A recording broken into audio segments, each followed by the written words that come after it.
Good evening, you're watching News Mongolia on MNB World. I'm your host, Tanaka. And for top stories, Mongolian cashmere producers are eyeing the Nordic market. Mongolian and U.S. researchers are studying Mongolian nature sounds. And for the news, stay tuned.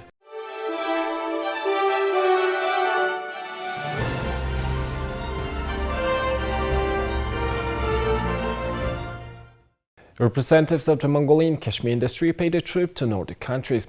The Embassy of Mongolia in the Kingdom of Sweden, in cooperation with the Mongolian Wool and Cashmere Association, organized meetings with government organizations, trading companies, and businesses that sell and promote Mongolian cashmere products in the Nordic market. Let's take a look at a report prepared by MNB's reporter in Sweden. As we know, Nordic countries have a good quality of life and are similar to Mongolia in terms of climate. Our business trip's main goal was to study the legal and economic environment of Nordic countries, with the goal of increasing export to countries like Sweden. Several business meetings were held during this trip.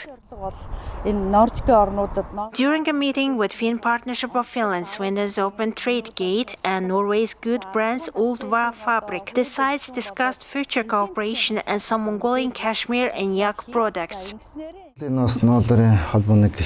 Kashmir sector representatives are visiting 3 countries, Sweden, Finland and Norway. The main purpose of this trip is to expand foreign trade to these countries. Mongolian yak wool and cashmere are considered eco-friendly products, so we think there is a great potential for our country. According to our data, Nordic countries have the least imports from Mongolia. In addition, we want to thank the Mongolian Embassy in Sweden for facilitating our trip.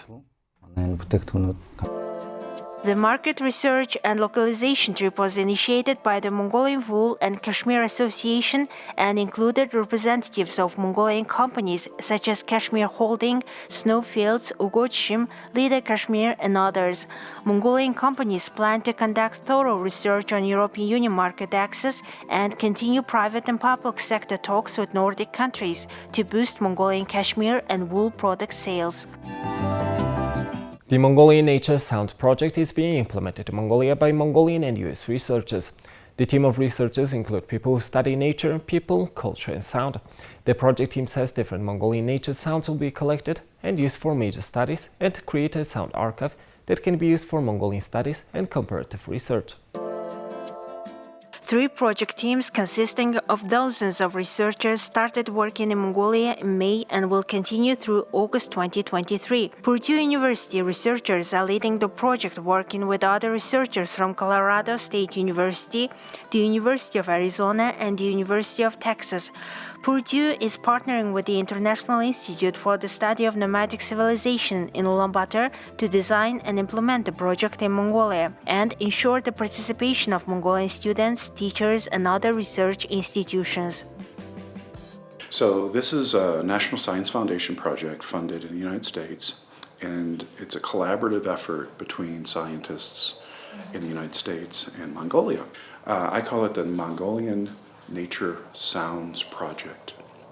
And what we're interested in doing is understanding how nature's sounds influence the way in which people understand place, understand the environment, and how they react to the environment.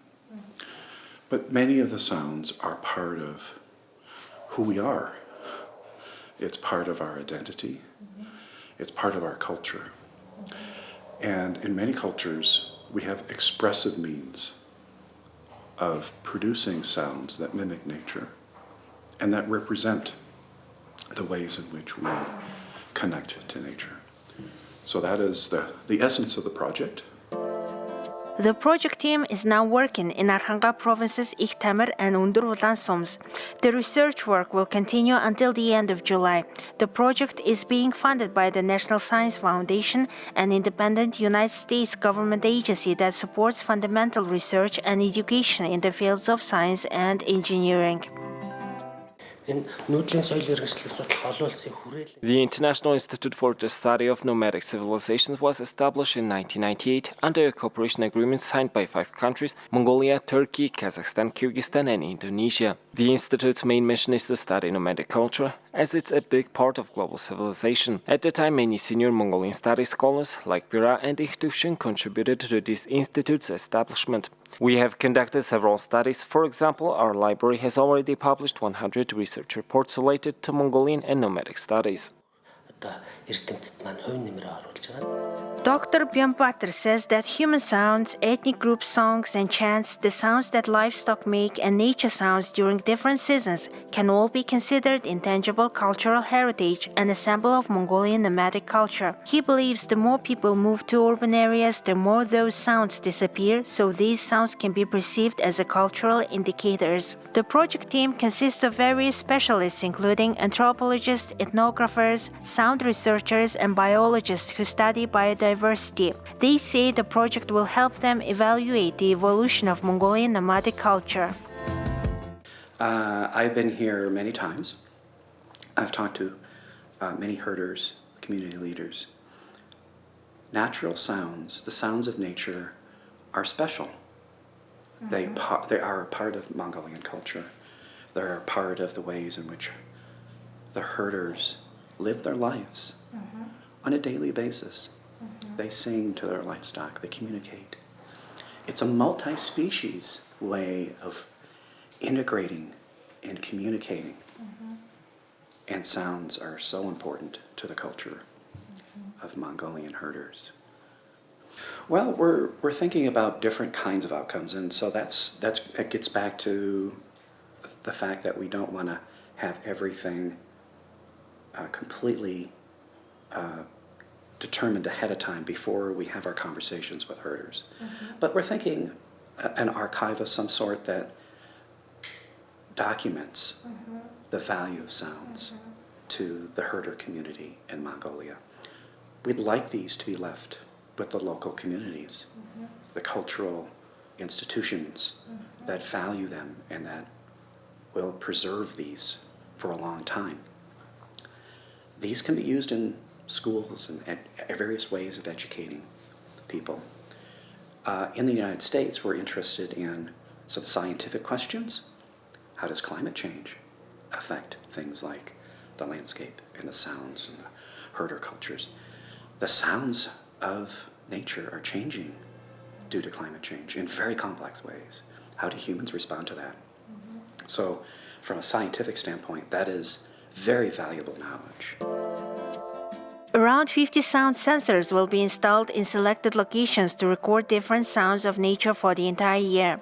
The project team members say that the sound archive that will be created by the project will be shared with the International Institute for the Study of Nomadic Civilizations, the National University of Mongolia, the Governor's Office of Aranga Province, and Mongolian Studies and Cultural Institutions for preservation and use in comparative studies.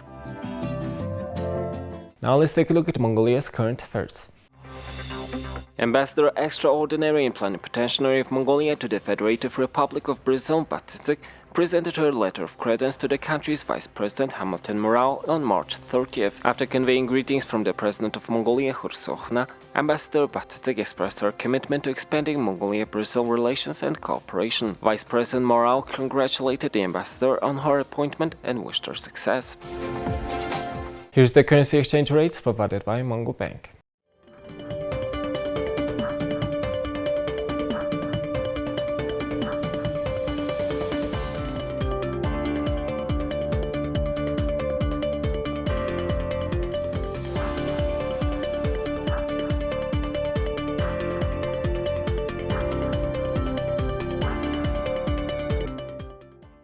Here's the weather forecast of all major cities.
Well, that's all for today, and thank you for staying with us.